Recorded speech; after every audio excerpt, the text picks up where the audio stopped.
Tôi nghe như vậy từ cung trời đậu xuân, đức Phật đang xanh để chuyển hóa muôn loài. Dưới cây vô ưu người thị hiện, trên dòng phun nước bảy bước xưng tô. Lắm tin ý vạn vật reo vui, ca thì lá hoàng cung vang rền lên trên trong tưng bừng nghìn đó.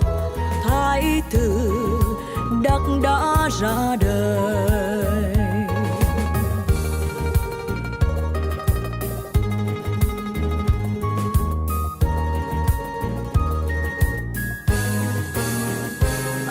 Tư đà nghiêng mình lệ rơi, bởi kim thân thương hao tùy hình mắt sáng ngời.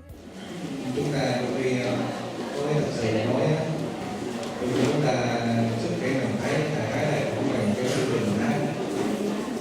Tối ngày hội thầy này chỉ kể gì xuống tới hơn 12 giờ đi cũng đã được. 4 giờ sáng thì cái này đã đẹp rất rất rồi. Và cái bộ óc mà nói là thầy rất là ngưỡng mộ. Tất cả những cái gì chúng ta nói ở đây, Phật tử nói, giáo sư nói, nghe thầy nói đây, giáo sư nói, Phật tử nói, tất cả ông hôm này ngồi thầy nói, thầy nghe giống như là một cái cuộc phim. Chứ như này coi hết cái người Phật tử lớn bé đi ra đi vô câu nào nói cái gì, câu nào hay, câu nào chưa được, rồi giáo sư nào có đề tài gì, đề tài đó đúng cái đâu, còn biết chỗ nào. Ngày nói thầy giống như là thầy coi một phim này cỡ là mà tuổi này 76 tuổi rồi, 76 tuổi rồi, cho nên không phải quý vị phải bỗng nhiên thầy nói đó chính là ca ngợi đâu. Tại vì nhiều khi cái sự ca ngợi của mình không đủ đối với những cái gì mà ngài làm. Sáng ngồi ăn sáng ngày tập tế anh em nghe ngài bắt đầu lo việc chùa lúc 15 tuổi. Lúc 15 tuổi là bắt đầu là với ngài lớn thầy ý thức một việc rất là ý thức tốt. Cho nên với ngài lớn đã với nhau cô nó khen chúng rồi sắp xếp việc chùa, rồi làm việc này việc kia giữ gìn chùa cả một đời. Mời cô quý ni sư chúng ta ngồi vào. Chúng ta cô là đó, chúng ta ngồi vô. Hôm nay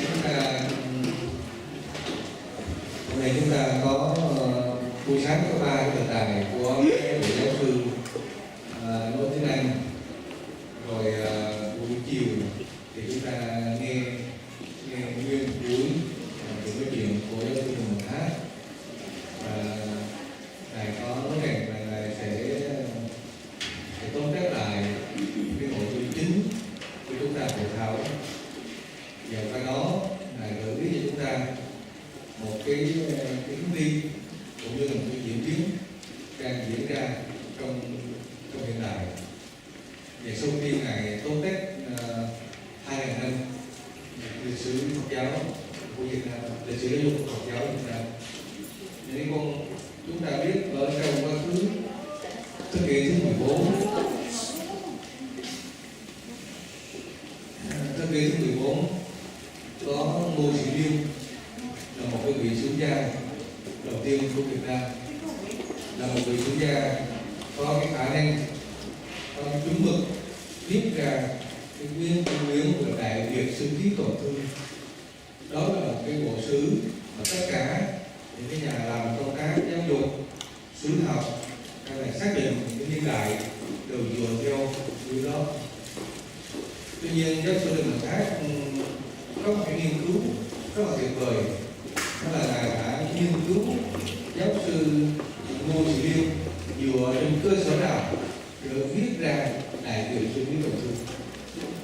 Và qua đó giáo sư Đình Thát đã phát hiện là có một số điểm mà Ngô Sĩ Liên không đủ bằng chứng để dội vàng quyết định.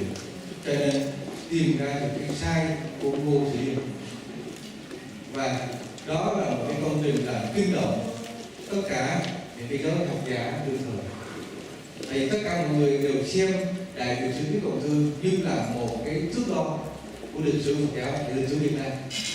Nhưng Ngài tìm ra rằng là ở trong đó cô sẽ liên dựa đến cơ sở nào để viết ra Đại Việt Sử Viết Cộng Thư. Và qua đó mới phát hiện là cô Sĩ Liên đã sai một số vấn đề. Và cái sự bổ sung đặc biệt đó, Ngài mới cớ thầy nghe về cái duyên mà tại sao Ngài làm lịch sử Phật giáo. Là lúc năm 1972 Ngài tốt nghiệp 3 bằng tiến sĩ ở tại Mỹ. Và cái kỳ tích của Ngài là gì? Tức là Ngài học 3 năm, Ngài tốt nghiệp xong 2 cái luận án tiến sĩ, một cái tiến sĩ sử học, một tiến sĩ triết học. Và lúc bây giờ các giới học giả, sinh viên thách đố, nó nói rằng triết học và sử học, hai cái ngành đó nó cũng là ngành xã hội, cho nên tài liệu nó có sẵn thì viết ra không khó. Thì nói như này học anh em thì làm một cái luận án mà nó khác với cái kiến thức của xã hội học. Thì lúc bây giờ Ngài mới làm cái luận án tiến sĩ y khoa. Và Ngài làm trong 1 năm là công bố thành công luận án tiến sĩ y khoa. Cho nên từ đó làm chấn động trong cái giới học giả, giới sinh viên của người Mỹ đương thời. Và người ta xem tại Việt Nam có một cái gốc như là một thằng đồng. Và khi Ngài về tại Việt Nam thì Ngài đi lang thang chỗ nào kia để tìm kiếm tài liệu để viết sử. Ngài nói với thầy là cái gì cũng là cái duyên, cho nên nhiều khi mình có giỏi mấy nhưng không đủ duyên, Phật sai khiến, Phật chỉ định. Nếu như mà không có điều đó thì chưa thể mình làm được. Ví dụ như Ngài đi tìm kiếm số liệu thì lúc bây giờ gặp một cái bà bán ve chai. Bà bán ve chai, bà nói hình như thầy là thầy chùa phải không? Thì thầy nói là vâng, tôi là thầy chùa. Thì thầy bài cụ này nói là thầy không biết đọc chữ lớn không? Chơi từ tháng thì lớn. Thầy nói nó biết. Tôi có cái miếng chữ lớn này người ta cho, mà tôi tính đi bán giấy vụn mà thấy bán buồn quá, thấy chữ nó đẹp, thôi tôi cho thầy. Thì Ngài mới đem về, Ngài mới phát hiện ra đó là một cái quyển lịch sử Phật giáo đầu tiên của Việt Nam. Và từ đó Ngài khai thác ra ở trong quyển đó những tài liệu được ghi lại như thế nào, và từ đó Ngài dựng lại toàn bộ cái diện mạo của Phật giáo Việt Nam 2.000 năm. Từ cái mốc xích mà hình như trước Ngài cũng đã hàng mấy chục năm các vị sử gia họ biết có cái nguyên đó và phải tìm được đường cái đó mới xây dựng lên được. Tại vì không đủ tài liệu, biết nó chứ mà không bằng chứng, không thể nào mà tuyên bố được. Cho nên Ngài nói rằng là cái duyên của chúng ta ở đây là cái thời đại nó đã đến và nhân duyên là hội đủ. Cho nên cái duyên để chúng ta khai sinh ra một cái trường đại học để giải quyết tất cả những khủng hoảng, vớ tắc nhiều vấn đề khác của Phật giáo.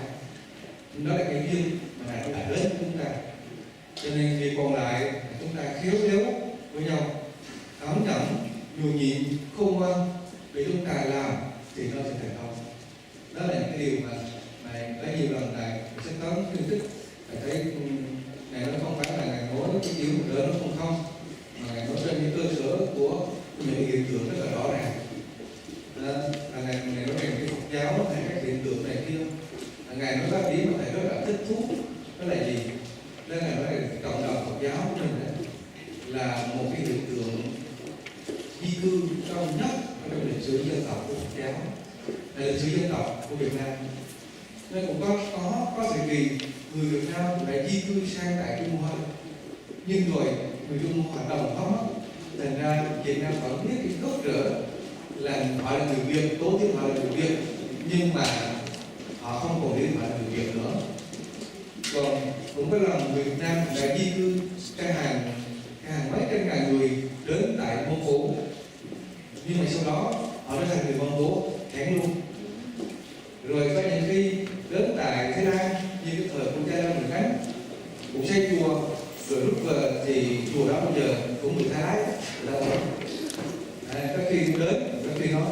đồng hóa theo là như vậy.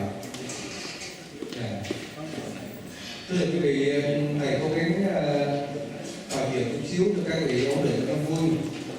Thực ra đây là cái điều mà các vị chuyên môn, các vị thầy của chúng ta sẽ trình bày trong ngày nay. Và thầy hy vọng đại chúng ta hôm nay khá được nhiều cái hay, nhiều kiến thức hơn nữa. Và một điều quan trọng nhất đó là chúng ta có thể nhìn thấy những gì mình làm. Thưa quý vị, ở trong cộng đồng Phật giáo Việt Nam của chúng ta, một cái chương trình như thế này tổ chức nó thực sự là khó khăn, chứ không có đơn giản chút nào. Chưa nói những cái vấn đề kinh phí tốn kém, mà cái khâu tổ chức và cái chuyên ngành nó đến. Ví dụ như Hòa thượng Kim Triều, sư Kim Triều là một cái vị thầy lớn ở trong giáo Nam truyền, ngài cũng đã 3 lần tính toán và kêu gọi tổ chức cái chương trình như chúng ta như thế này. Thầy rất là thích cái chương trình được học Phật, được lắng nghe như thế này để khơi dậy cái nguồn cảm hứng cho nhiều thế hệ Việt Nam. Nhưng mà ngài làm sao cái duyên nó lại không thuận, cho nên khi ngài nghe chúng ta làm diễn tiến tốt và mọi việc đó hình thành, ngài rất là tán thán hoan hỷ. Một vài thông tin như vậy thì chúng ta biết là cái việc làm của chúng ta là một cái điều khó làm, nhưng sự thành tựu của nó cũng là do nhân duyên hội đủ. Đó là nhân duyên đó. Thành con Mỹ này thực sự mà nói các vị biết đó, có nhiều người rất tài năng nhưng phải đây mà họ làm được đâu. Còn có nhiều người lờ khờ cũng họ làm được. Nó cái cuộc sống đó, cho nên mình thấy rằng là gì? Đây là cái duyên. Cái gì cũng vậy, chúng ta tin vào cái nhân duyên trong đạo Phật. Cái Phật chỉ định cái sự gia trì của Phật á, thì tự nhiên nó hội đủ. Còn chúng ta có nhiều cái dùng cái nhu cơ nhiều lắm, nhưng không cách gì lại được. Chúng ta coi phim những cái bộ cái gì của Kim Dung, chúng ta thấy cái càng bất tỉnh không? Anh lợt rồi như vậy đó, nhưng mà ai lại làm được chuyện. Thành ra cái gì khi chúng ta thấy cái duyên đó vậy đó, nó có khi mình gặp một người đó mình lại thích nói chuyện và làm việc với họ, nhưng có khi mình gặp một người đó mình thấy có luôn, mình thấy họ nhổ ra một đôi thức rồi mình không muốn nói gì cả, không muốn làm gì hết. Tất cả đều là cái duyên trong tâm của chúng ta. Có một vị giáo sư của người Mỹ hôm nay nói giáo sư này là một cái từ chối mà chúng ta đã cố tình sắp xếp cái buổi sau để cho cái cấp độ kiến thức nó được kêu hướng lên. Bây giờ còn thôi chúng ta cho thầy vài phút để thầy đi cung thỉnh với thầy, chúng ta bắt đầu được rồi. Mong Phật. Con đi cung thỉnh với ngài, con phải hội chúng niệm Phật hồi các vị. Nam mô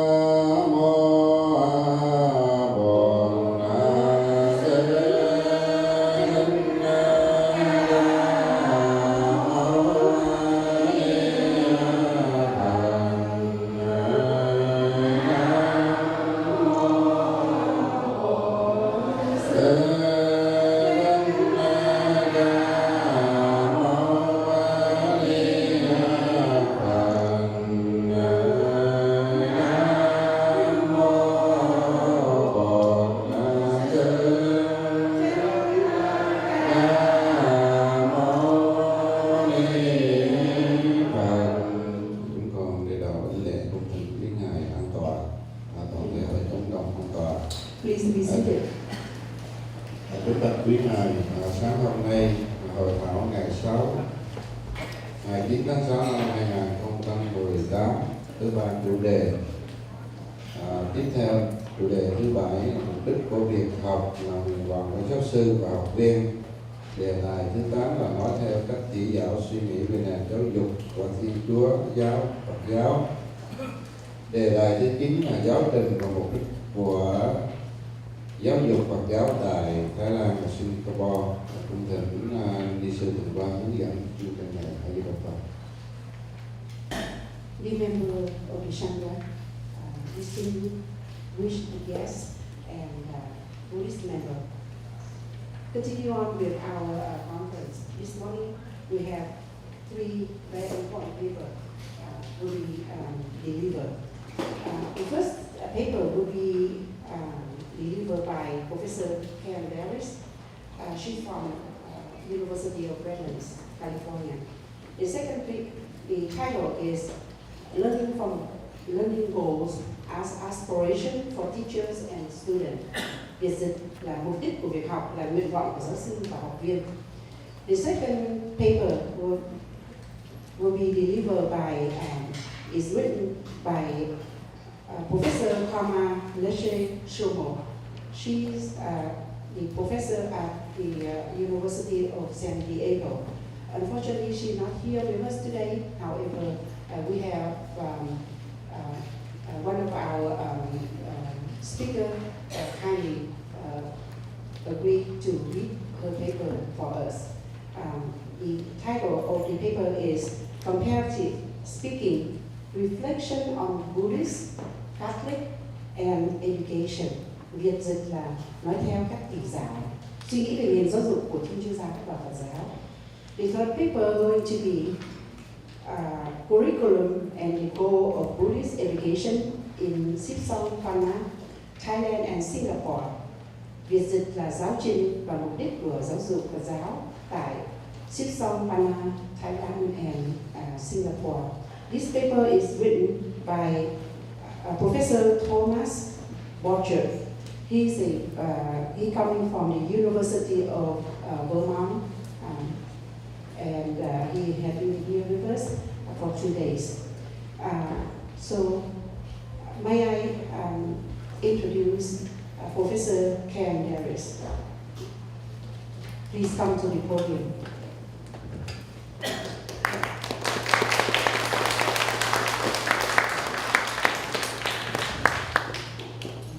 Professor Karen Darris is currently the professor at the University of Redlands, California.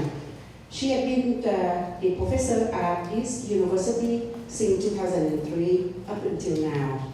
Prior to that, she was the lecturer at the University of Harvard, a very famous university in the USA. For education, she received her PhD from the University of Harvard, and likewise the master degree at Harvard. She also received the Master of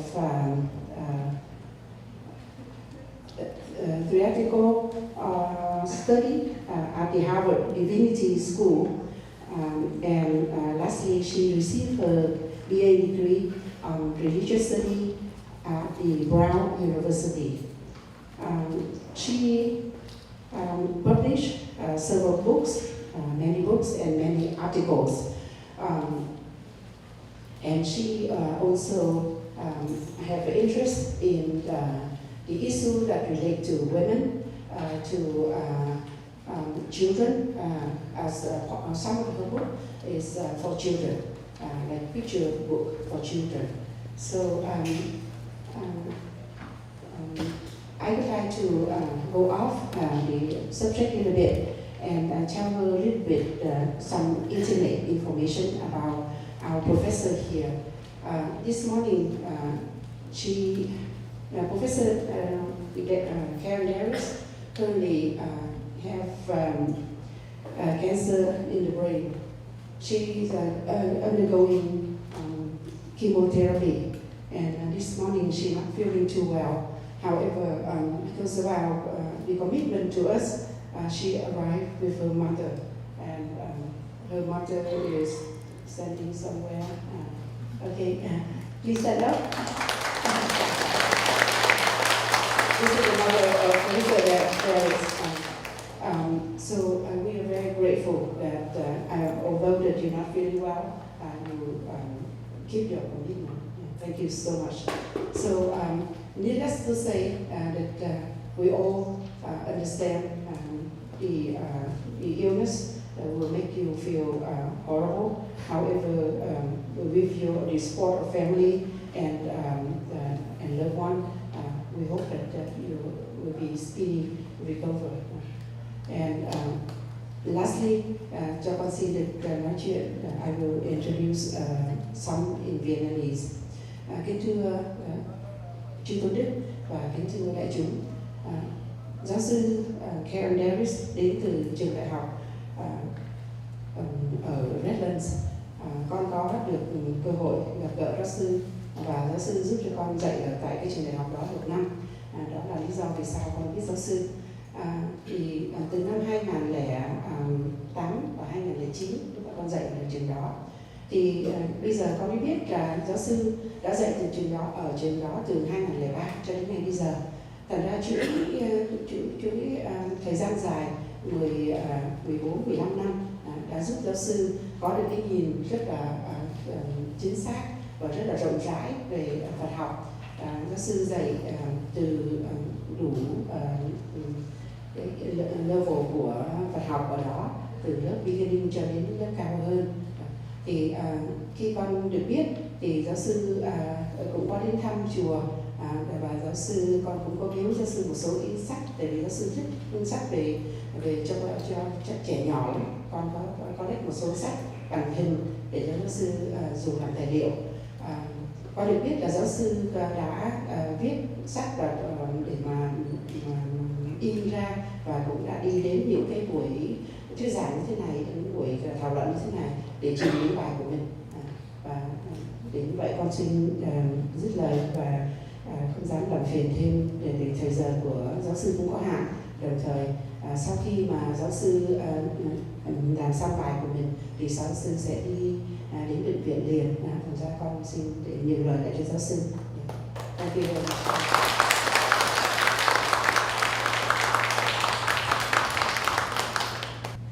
Good morning. I'm honored to join you today, and I would like to thank Venerable Sister Min for inviting me to participate in this conference as you plan the important work of educating your Sangha and your broader community. I have the good fortune of teaching at the University of Redlands, which is in the same area where Sister Min ministers your temple, and so I'm so very fortunate to be neighbors.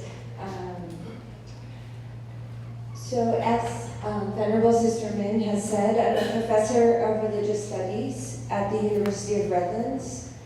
It is a medium-sized, non-religiously affiliated, private liberal arts university in the Inland Empire. We are about an hour east of your community here, and 1 hour means that it's very east. It means that it's very hot where we are. So I was happy to open the car door and feel your cooler air today. My responsibilities at the University of Redlands focus on teaching courses on Buddhist traditions and world religions to undergraduate students. So these are our students who are approximately 19 to 21 years of age.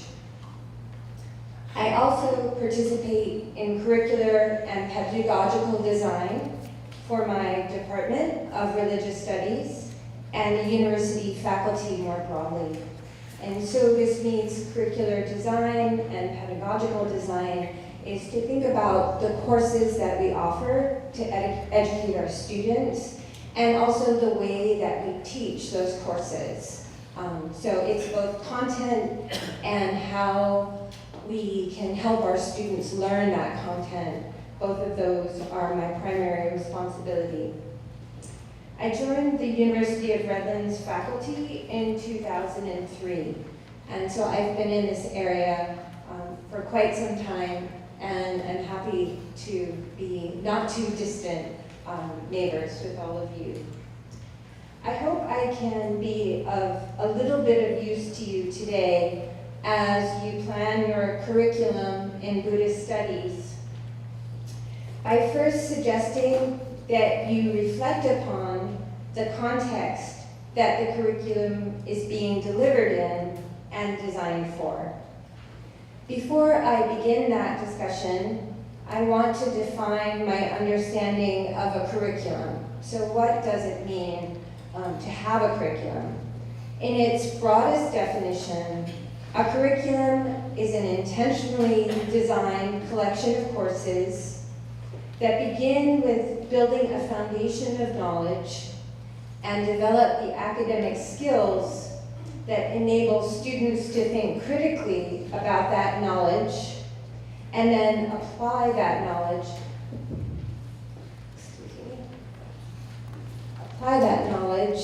in a variety of ways. And so when we talk about thinking about knowledge critically in academic contexts, in colleges and university, we don't mean to criticize that knowledge. We mean to think about it from a variety of perspectives, and to think about ways in which we can gain different perspectives on that body of knowledge, so that we can put it into conversation in different kinds of contexts for a variety of purposes. And when we think about applying that knowledge, it really extends it beyond the classroom to neighborhoods around you, that can expand into international contexts that can encompass the whole world, potentially. Let me also add that curriculums, which are focused both on studying a body of knowledge and also developing different kinds of thinking skills, that curriculums are also, we talk a lot in university settings about scaffolding, or building from a lower level to a higher level. So from building introductory levels to increasing, I would say, focus and advanced skills for the students. And so we think intentionally across multiple years of study with our students that we can find ways to help them learn more complex content and develop their thinking and their skills both as readers, as writers, as people who can communicate their knowledge in different audiences and different contexts. So in that way, we move from introductory to much more specialized over a course of studies that may take several years.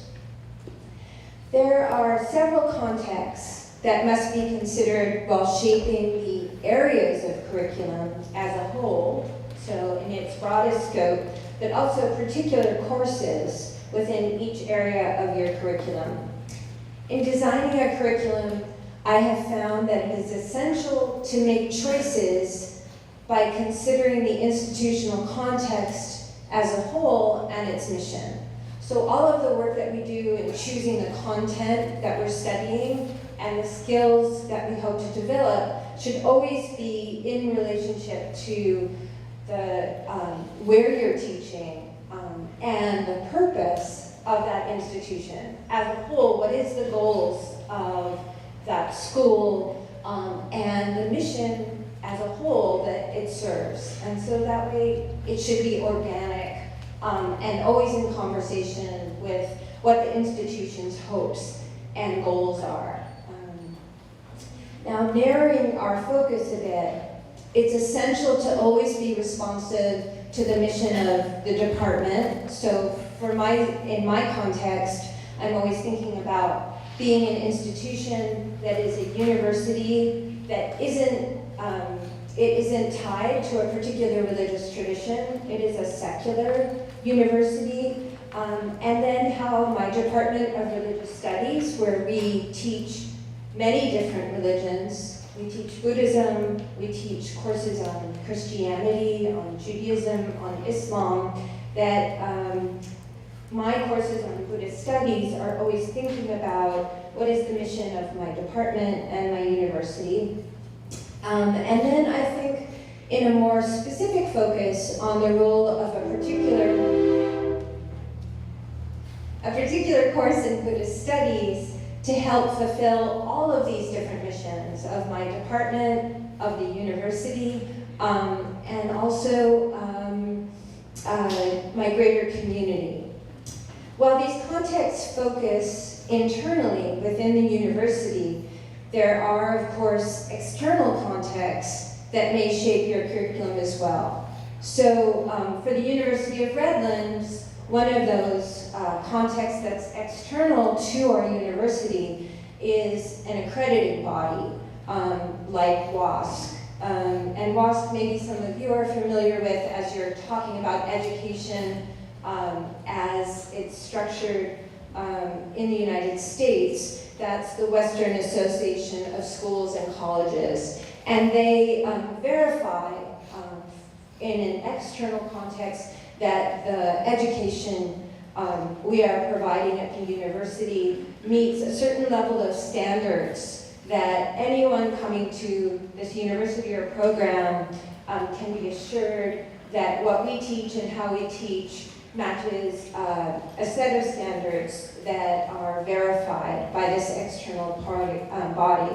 But in addition to accrediting bodies like WASC, we might also think about how we are in conversation with other academic programs or colleges, or perhaps more appropriate for your future program is other theological schools. So schools that are teaching with religious commitments in mind, and that might be programs that are training students to be Christian ministers, or in a Jewish context that are preparing students to be rabbis. And so these are a couple of different external communities to think about. Now, while our institutional contexts are important for curriculum planning, the faculty and students who bring them to life are perhaps even more important. The curriculum as a whole and each course within it are formed in relationship to a set of learning outcomes. These learning outcomes are the expectations of what a student will learn and the areas in which they will gain proficiency by taking a course or completing a curriculum. So what is the knowledge that students will be exposed to, and what is the content that they will receive from their instructors by taking that course? The term learning outcome has always seemed a bit foreign to me. It's vocabulary from accreditation language. So when you're seeking the approval of an outside body that says, yes, this university is meeting standards that we agree to. But I prefer to think of learning outcomes or learning goals as the aspirations I make to share a certain body of knowledge with students, a set of skills such as writing or oral communication that I will provide conditions for development and progression, and particular methods or habits of mind, helping students think in new ways that enable students to see the world through particular lenses. So they bring that point of view that they've learned in my classes and start seeing the world, trying that out with these ways. So hopefully these curricular aspirations will continue to benefit students long after the course is finished or the curriculum is completed. Once an inventory or list of the learning goals or mission for the institution, academic department, and students, and their vocation, or what role are they going to serve in their community, once that list is considered, the design of a Buddhist studies curriculum can take many different forms. Therefore, flexibility is essential for maintaining a dynamic course of study that is responsive to evolving instructors and students' aspirations. As a starting point, I would suggest designing a set of courses that allow for the study of Buddhism as what's called in academia a total social fact. And this is a concept that was defined by the mid-20th century by the sociologist Maurice Lindhart. And briefly explaining that concept of a total social fact, it's to learn about Buddhism as how Buddhist traditions have shaped and been shaped by all aspects of society. So how is Buddhism shaping families? How do family relations shape Buddhism? How we can think about literature, history, economics, how politics is shaped by Buddhism and how politics have shaped Buddhism, how theological or Buddhist doctrines have shaped Buddhist traditions and how Buddhist teachings have shaped those. A Buddhist studies curriculum can examine some set of these social facts in different courses depending on the expertise of your faculty and the most pressing needs of students who will be bringing their learning into particular communities. A solid foundation for a Buddhist studies curriculum could be laid with an introductory course in Buddhist studies that introduces students to the academic study of Buddhist traditions. I would suggest that such a course include a variety of theoretical and methodological approaches. And to give some examples of what that theoretical and methodological approaches might be, it might be historical studies of early Buddhism and the emergence of the Mahayana. It might be ethnographical works on monastic life in different parts of the Buddhist world, or text-critical studies of selected Buddhist sutras that would be paired with close readings of particular sutras. And the choice, there's an endless variety of choices that an instructor could choose to focus on. Instead of just a one-course introduction, a two-course sequence would be ideal, as it would allow for a more expansive study of diverse Buddhist traditions that might be organized regionally or by historical period. Introducing students to the diversity within Buddhism is an important beginning point for a successful and total curriculum that would build upon this base of content knowledge and practice in academic approaches. Learning goals for this kind of introductory course in Buddhist studies might read something like this. Students who take this course will encounter different Buddhist traditions, articulate or be able to speak of the steps in multiple forms of methods for the study of Buddhism, develop a vocabulary or way of speaking about the academic study of Buddhism and religious traditions more broadly. An introductory course or courses would expose students to both a breadth of Buddhist traditions, so how many different forms of Buddhism there have been historically and in the present day world, and ways to effectively study them and bring them to life now in our world. It would also be possible for students to consider the choices made in the academic study of Buddhism and to think critically about those approaches for their strengths and weaknesses. And so that would be to think about the study of Buddhism in the classroom in addition to or distinct from the study of Buddhism within a temple or a Sangha community.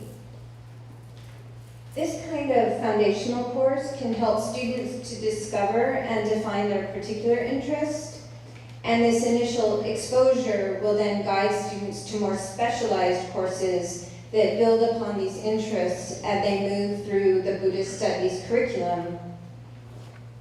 A course on interreligious dialogue could be a secondary, introductory level course that might be considered for a Buddhist studies curriculum or in a complementary area. This is an increasingly important area of study and learning about any religious tradition in our world right now.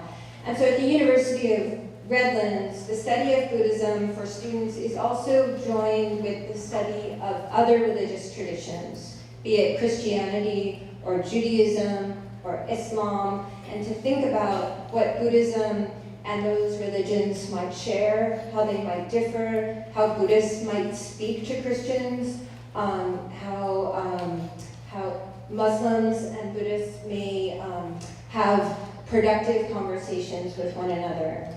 So courses on dialogue between religious traditions balance the comparative study of different world religions with the theory and approaches of interfaith dialogue. And so interfaith dialogue, how do we live in a city like Santa Ana, where we have Christians, Buddhists, Muslims, Jews living side by side as neighbors. And this is becoming a very important part of the academic study of religion.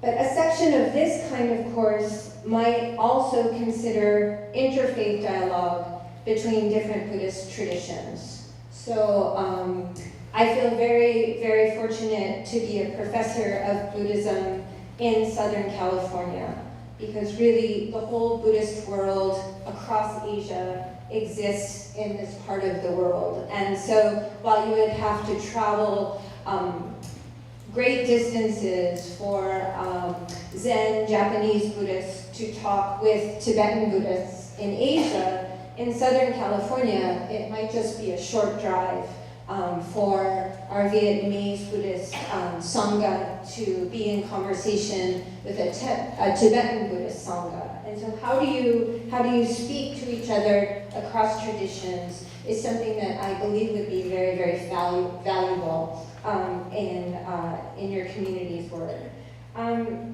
Okay. Students could also participate in dialogues with students on other campuses in Southern California or with community interfaith organizations. And so one thing you'll find on university campuses in Southern California is students who want to bring their faith into conversation with people of different religious backgrounds. So at University of Redlands, we have undergraduate students who created an interfaith group. And one of the students who founded this is a Buddhist from Singapore. And they meet together on a monthly basis to talk about what does it mean to be a Buddhist, to be a Christian, to be a Muslim, and to find commonalities so that they can engage with the world today in productive and peaceful ways. So that might be something that your program could potentially encourage as well. This would or could build a bridge between academic study and serving your broader community, which is a common and important dimension of religious studies or undergraduate learning at many institutions. So the University of Southern California in Los Angeles also has been doing quite a bit of work in this area, so I think you'll find many institutions to connect with on this. Venerable Thich Nhat Hanh's Living Buddha, Living Christ, one of his many important books, or the 14th Dalai Lama's book, the great Tibetan Buddhist leader, The Good Heart, on Buddhist reflections upon Christianity could serve as models and resources for this kind of course, as would be essays in the important journal Buddhist Christian Studies. Now, the next level in Buddhist Studies curriculum could be a series of courses focused on a particular thematic issue, employing different approaches to deepen your students' study of the many facets of Buddhism in the world today. Again, the content and approach of these topics work best when they are responsive to the interests and needs of your students and the expertise of your faculty. Your institution's mission statement and the learning goals of your Buddhist studies curriculum should be a consistent reference for designing these topic courses and building the range of courses offered within academic calendar. Building upon your foundation courses, your curriculum can become much more focused into particular topics. These might be focused around multiple topics, areas such as Buddhist history, scripture, and Buddhist engagement with the world today.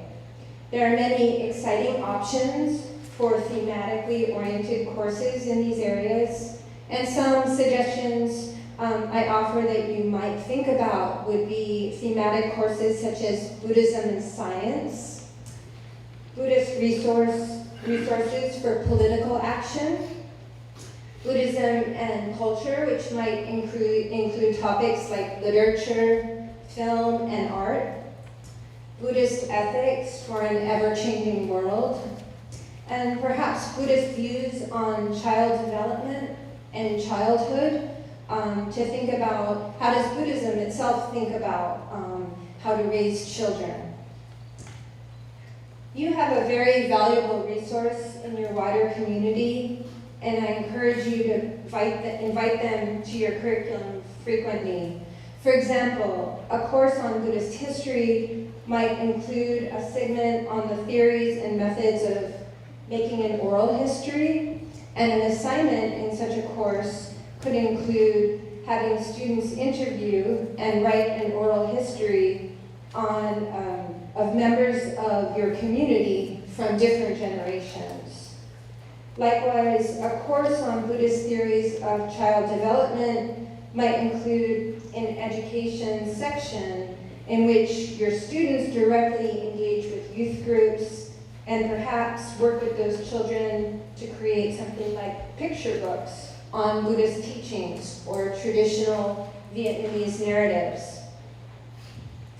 Given the richness of your Buddhist traditions, the deep commitment to your community, and the vast possibilities within the academic study of Buddhism, your curriculum is sure to be valuable service that will inspire many students and many academics of Buddhism as well.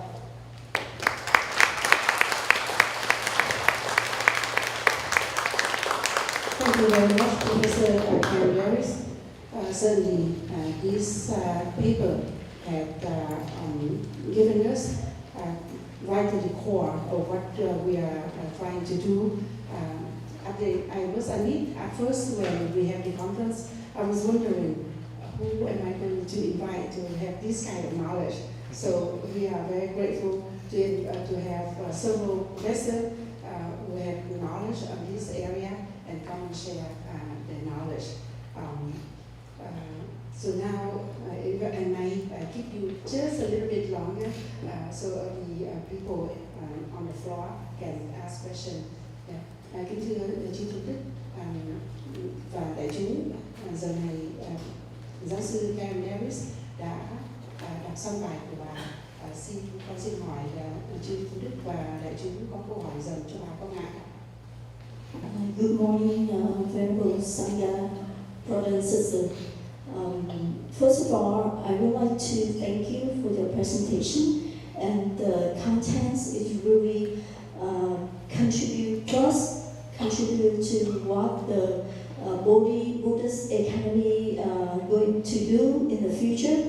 I have because of the time consumer and because of the policy. So I would like to have one question for you. With your experience and with your knowledge, do you know how long does it take if we can get the accredited, like all the university or school? Kính chào chị tôi và đại chúng. Câu hỏi của chúng tôi với giáo sư ở đây, bởi vì thời gian có hạn và bởi vì cái quy luật của hội thảo là chỉ mỗi người một câu hỏi, nên tôi chỉ có một câu hỏi là để có thời gian với cái kinh nghiệm và cái hiểu biết của giáo sư đó, thì thời gian bao lâu để chúng ta có được một cái trường đại học và một cái hoặc là một cái trường mà được công nhận như những cái trường khác. So I just translate my question. And so the question is talking about how long it would take to get external accreditation. Exactly. Yeah. External, sorry. I would encourage you to explore and research multiple kinds of accreditation, and they will have a different process and that would determine the time length. If there may be accrediting bodies that are of similar kinds of schools and programs of small sizes that would require less resources, and that might be one way to go about it. That might be quicker.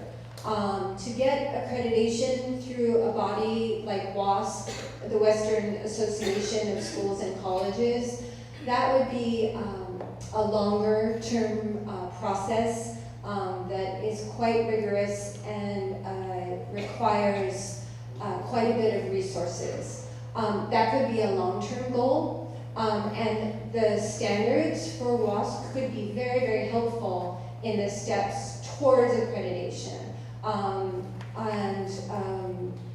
I think you'll find your neighbors would be willing to help explore what those WASC expectations are. But I think you could pursue other kinds of accreditation, such as consortiums with other religiously focused schools that could be more of a short-term project.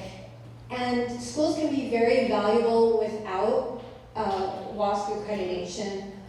They still can be seen of having meeting standards and goals that others will recognize and respect.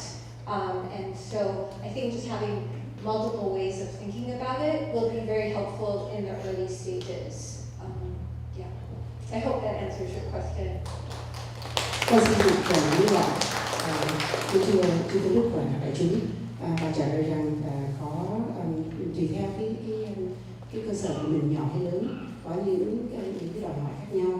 Bởi vì thế bà đề nghị rằng có thể chúng ta trước hết tìm hiểu, rồi sau đó đi với những cái đòi hỏi của những trường nhỏ, rồi sau đó thì chúng ta khi là đã xong rồi có thể là mình sẽ tiến lên cho được công nhận bởi những trường lớn hơn, giống như những trường lớn hơn.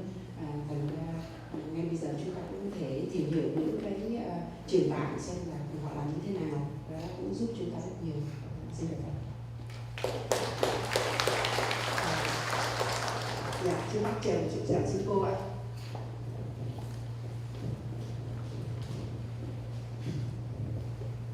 Good morning, Professor Karis. I just have a general question about Buddhist studies at the University of Redlands. You mentioned courses of dialogue between religious traditions, so I need your clarification whether you need to complete courses of different religions as part of the graduation, the requirement for completion of the Buddhist studies. That's my question. Thank you. It is not a graduation requirement, but I wish it was, because I think in the United States today, having a basic knowledge of the great world traditions, which certainly includes Buddhism, would prepare American citizens to promote tolerance and learning how to live not only in the United States, but in a global context with respect and a peaceful way for us, for Americans to live in the world today. I do find that even though it's not a graduation requirement, that a great many of our undergraduates choose to take a course in world religions. So we probably have, we have probably over 100 students each semester taking a world religions course. So my Department of Religious Studies, we offer 5 or 6 sections of world religions each semester. And all of the faculty teach it. So I teach it with my expertise as an academic studying Buddhism. We have a professor who teaches it with an expertise in Judaism, a professor who teaches it with their expertise in Islam, another in Judaism. And we all share our deeper academic knowledge, but the goal of that class is for the students to study each of these traditions in conversation with one another. And I believe in it so much that, especially given the state of our country today, that we really need to educate all our young people that way. Yeah, thank you. Câu hỏi ở dưới gửi lên là giáo sư có nói về ngành Phật học tại trường đại học ở Redland về sự đối thoại giữa các tôn giáo. Vậy những môn học về tôn giáo thế giới có đòi hỏi phải bắt buộc phải lấy hay không, thì bà giáo sư trả lời rằng để mà ra trường thì không cần, nhưng mà bà cũng yêu cầu là nên lấy, tại vì nó giúp cho mình có một cái nhìn rộng tổng quát tất cả những tôn giáo trên thế giới, và nhờ như vậy chúng ta có thể dễ dàng sống với nhau hơn. Riêng bản thân của trường Redland thì mỗi semester thì bà cùng các cái người đồng nghiệp dạy tới 5-6 cái lớp như thế, chứng tỏ rằng là cái số học viên, học sinh, sinh viên hứng thú trong cái lớp đó rất nhiều. Và bà nghĩ rằng với cái thế giới hiện nay chúng ta cần phải cùng học cái lớp đó. Xin được Phật.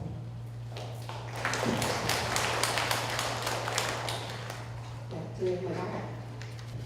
Nam mô Bổn Sư Thích Ca Mâu Ni Phật. Kính thưa quý vị tôn túc, kính thưa giáo sư. Đây là một cái đề tài mang ý nghĩa trọng tâm của cuộc hội thảo hôm nay.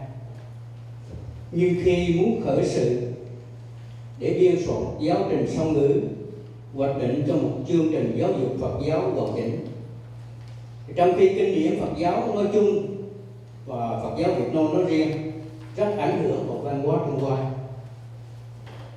mà ngữ nghĩa của Trung Hoa là loại chữ tượng hình,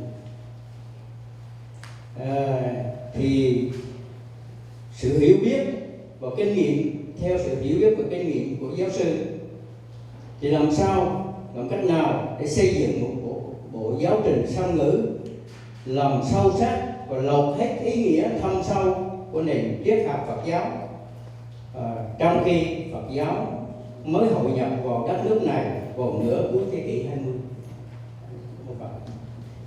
The question is, Vietnamese Buddhism being influenced by the Chinese Buddhism.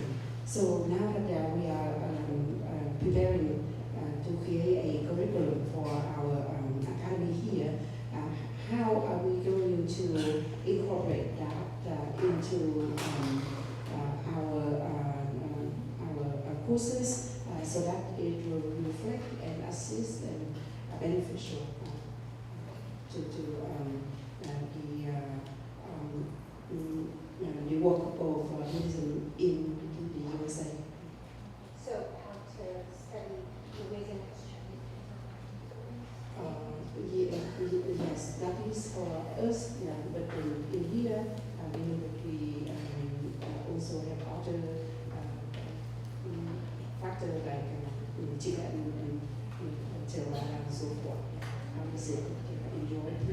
How is it to incorporate? Thank you for the question. I think studying the history of how Buddhism, its history of movement from one region of Asia to another is very important. And so a course like that could help your students encounter the different forms of encounter between Buddhist traditions from different regions. And I think always there's multi-directional ways that Buddhist traditions have shaped each other. So not only how has Chinese Buddhism been shaped, how does Chinese Buddhism historically shaped Vietnamese Buddhism, but how has Vietnamese Buddhism shaped Chinese Buddhism? There's always a movement that's multi-directional.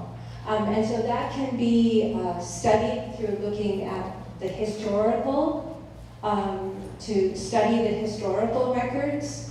It can also be studied by reading sutras that were important in, say, example, both in China and Vietnam, looking at the ways that Chinese teachers and Vietnamese teachers have written commentaries or interpreted those sutras that were important in both China and Vietnam, and look for both similarities and differences, or ethnographic studies when we look at how Chinese monastic education has happened, and also in Vietnam, and always looking for similarities, but also differences. And I think you're going to have a wonderful talk that will go much deeper into that with the expertise of my colleague.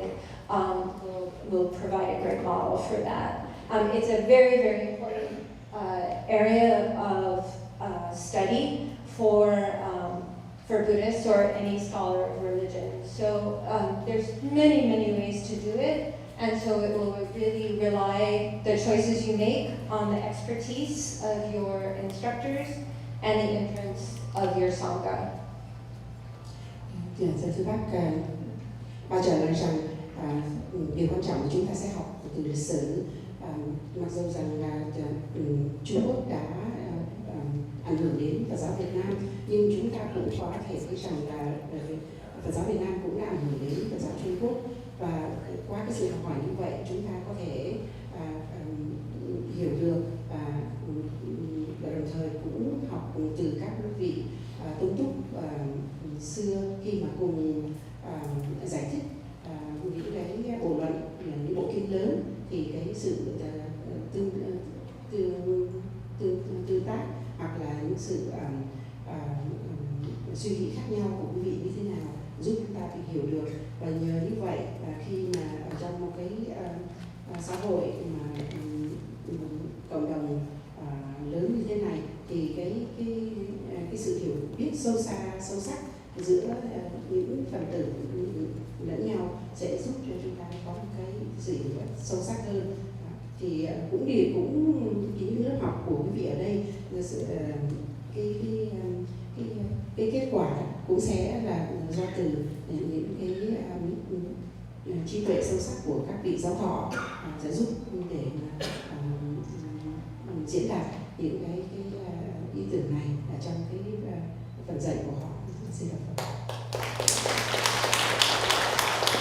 Một câu hỏi gì nào không? Kính đại chúng, thầy giờ cũng đã hết rồi. Con xin phép được cảm ơn bác giáo sư. Nếu mà chúng ta có cái câu hỏi gì thêm thì sau này quý vị cứ đưa câu hỏi cho con sẽ đưa đến cho bà giáo sư. The time is we run out of time, so if later on anybody have more questions, I will forward to you. Thank you very much for the presentation. I would like to thank all of the Venerables and Sangha community for having me here today.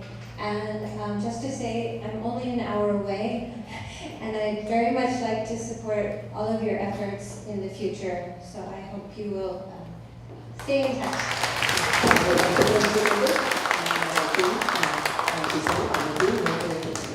Từ đây lên trên Redlands, nếu có cần gì thì xin liên lạc với bạn.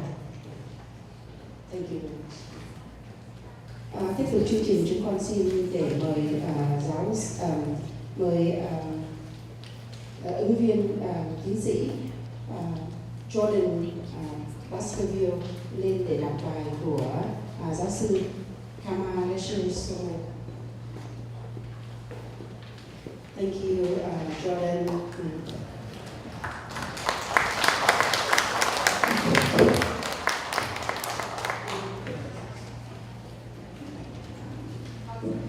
Con xin phép được nói một chút xíu may I say some introductory about Professor Kama Leshe Somo. Professor Kama Leshe Somo is an American Buddhist nun. She ordained in the Tibetan tradition. She had been very influential in the Buddhist community world. Aside from being a professor, she also the co-founder of one important organization they call Sankyalika, meaning the daughter of the Buddha. She had received her PhD from the University of Hawaii in philosophy. She received her master degree.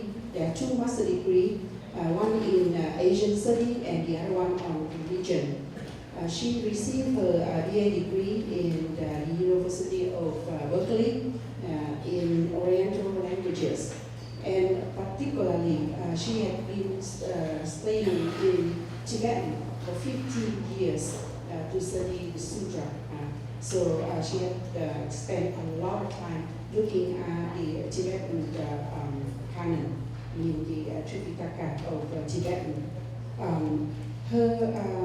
She had many interests.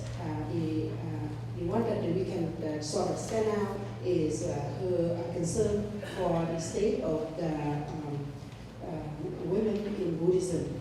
That is why she is a co-founder of the organization Sakyadhita.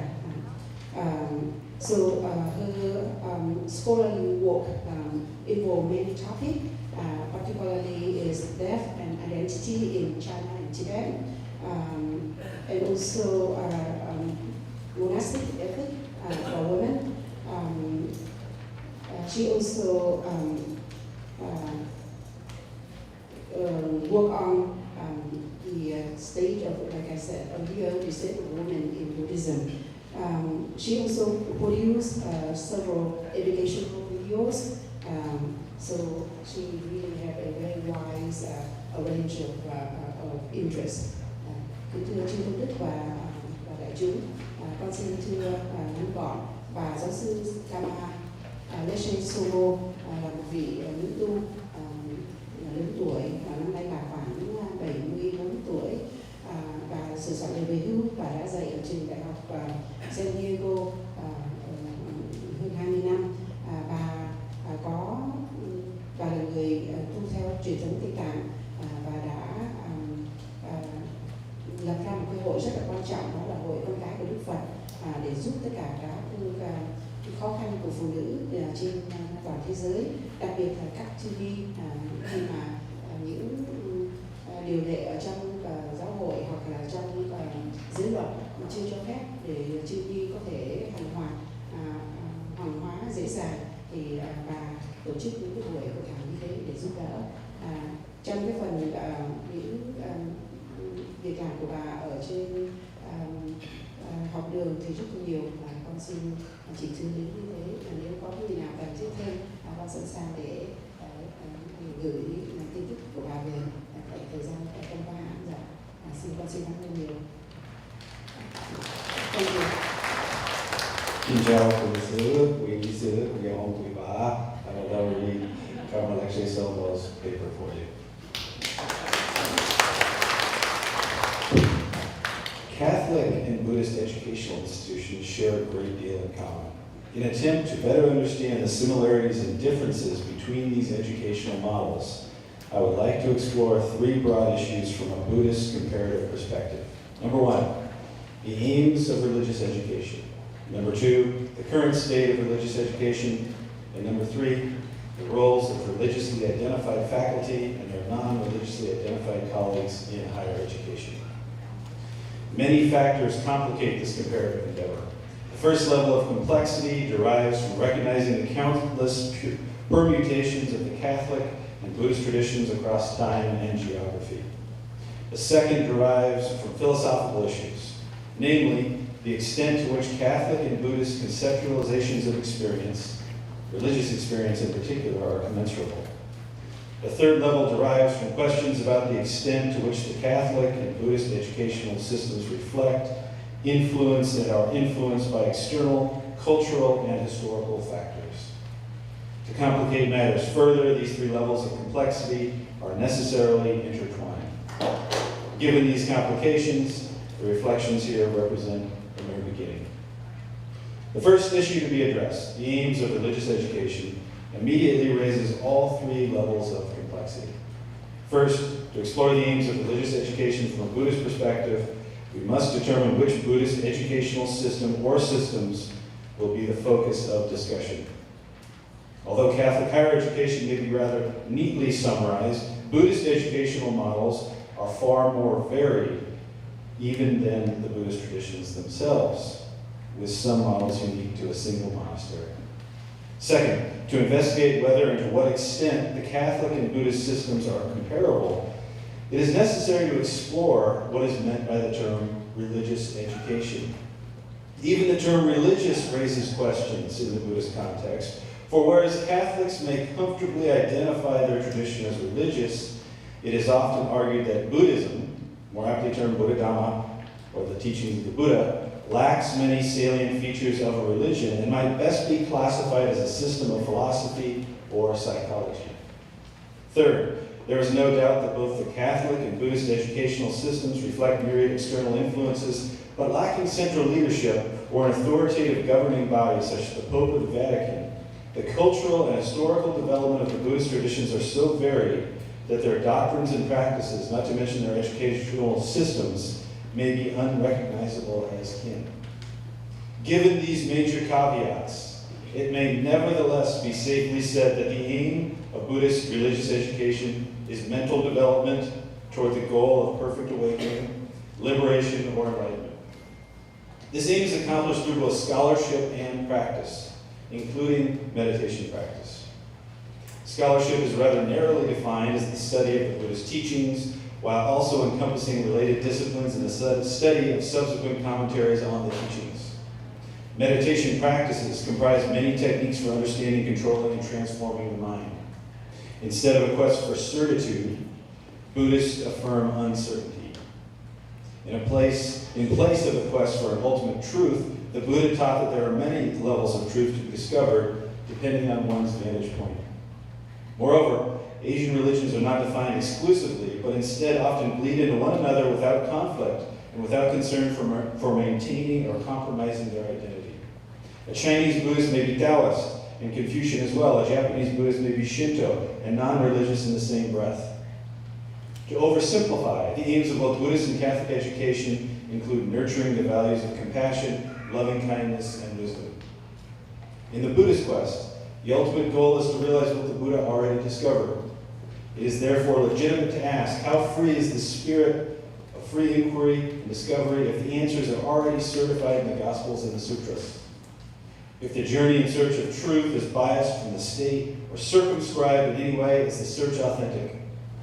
Even the task of reconciling faith and reason, an occasionally muted cornerstone of the Buddhist and Catholic educational process, becomes something of a setup, as the parameters of the quest are predetermined. Fortunately, there are still people who care about these questions, and the university is precisely the place to field them. Therein lies one of the primary contributions that the religiously identified university makes to human culture. Buddhist universities provide an environment not only for mastering the Buddhist texts, but also for disputing them.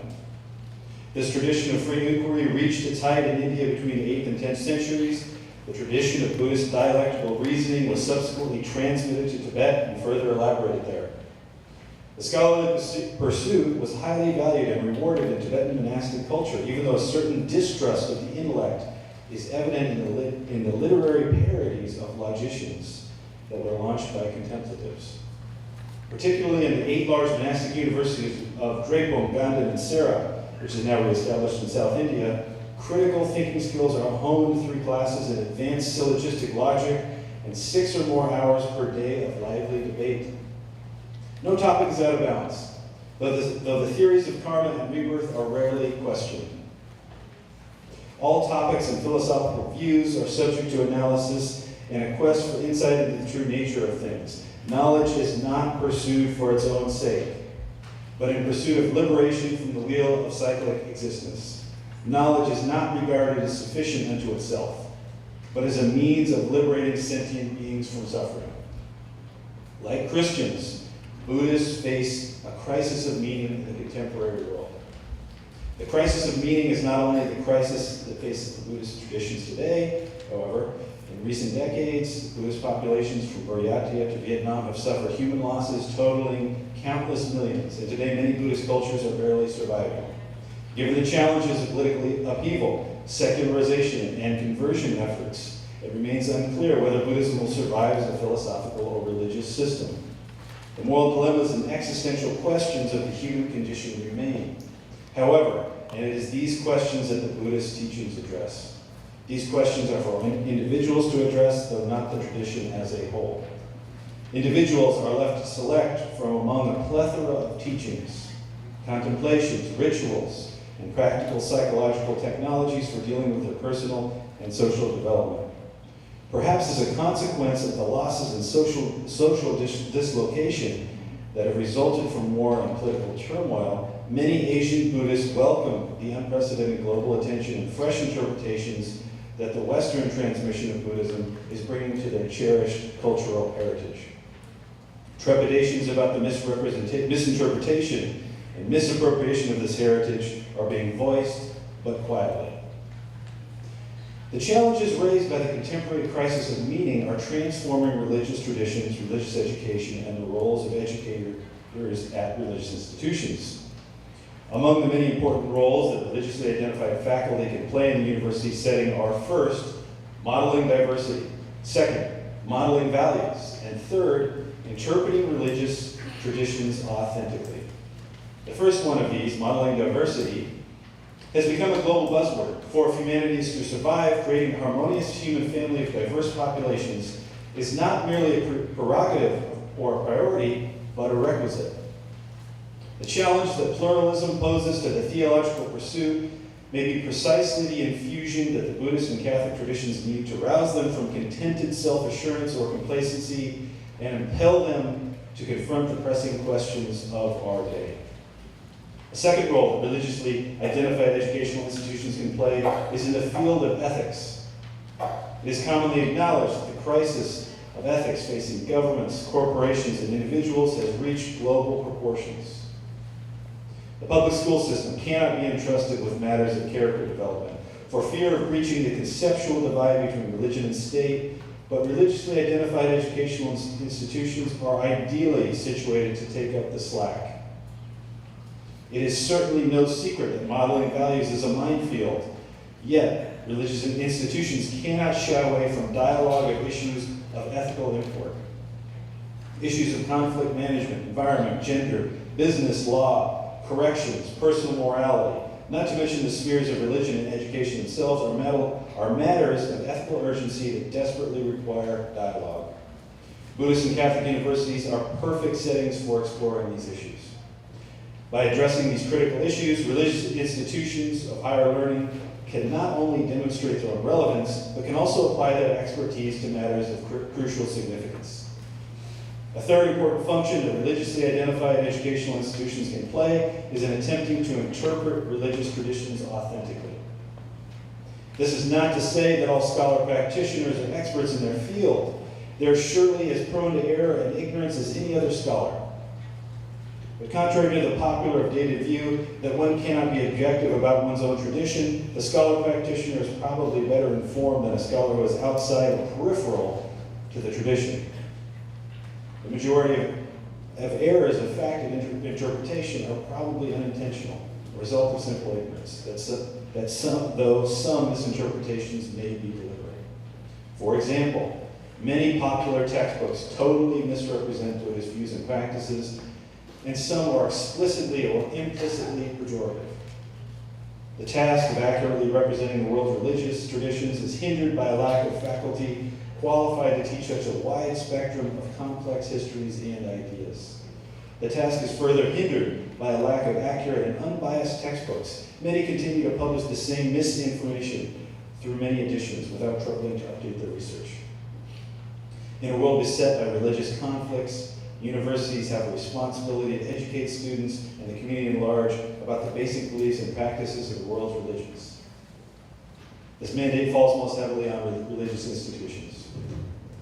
To my mind, Buddhist and Catholic academics have much to gain by joining ranks in the field of education. If a critical mass is serious about the pursuit of insight and truth, the value of this alliance will be enhanced through cooperation and dialogue. Buddhist-Christian dialogue has already made great strides, and Buddhist-Christian studies has become a thriving academic discipline. The opportunity for ongoing dialogue is not limited to conferences or theology and religious studies departments, but is present in every aspect of campus life at a Catholic or Buddhist university. Far beyond tokenism and platitudes, the presence of religious diversity among staff, students, and faculty virtually requires interreligious understanding. As a conducive atmosphere is generated, a safe community of inquiry can be created in the classroom, as well as the corridor, dining room, and dormitory. Many questions remain. Perhaps the vision of a Buddhist-Catholic educational partnership is naive. What would such a partnership look like? And what would each partner stand to gain from it? If each side is convinced of its own truth, is genuine dialogue possible? If each side is not convinced of its own validity, is the venture not somewhat risky? Beyond cliches and self-congratulations, how many Buddhists and Catholics feel a strong commitment to the interreligious venture? At the same time, are Buddhists and Catholics who value peace, compassion, and social justice not obliged to take leadership in creating a more harmonious world community? If they are, there would seem to be many benefits to be gained from cooperating in the endeavor, making the rigors of interreligious exchange worthwhile. The greater challenge may be in demonstrating to our students that tackling theological questions is no elitist pursuit, but instead a means of discovering what it means to be truly human. Then comes the greatest challenge of all, putting these noble sentiments into action. Come on.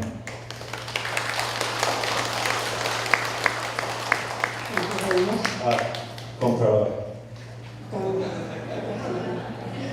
May I have a confession to make? This paper was re-edited by Jordan as of last night around midnight.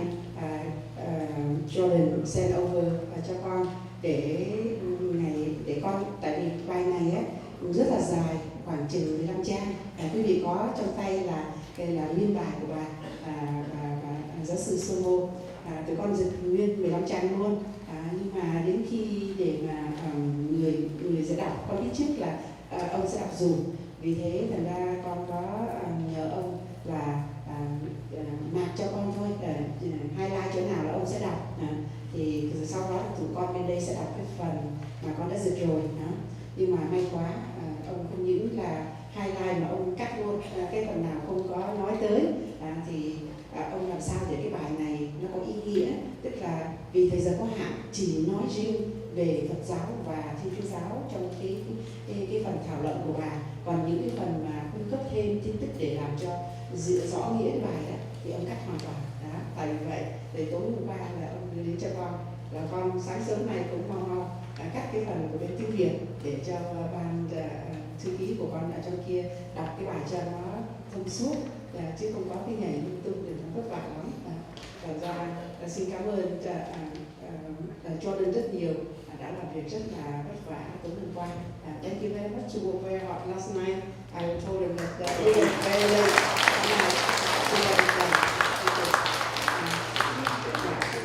Sure. Tôi rất vinh dự của mặt trong buổi hội thảo này.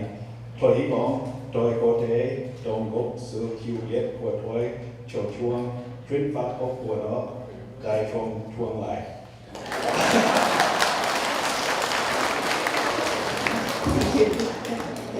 Cảm ơn các. Wait.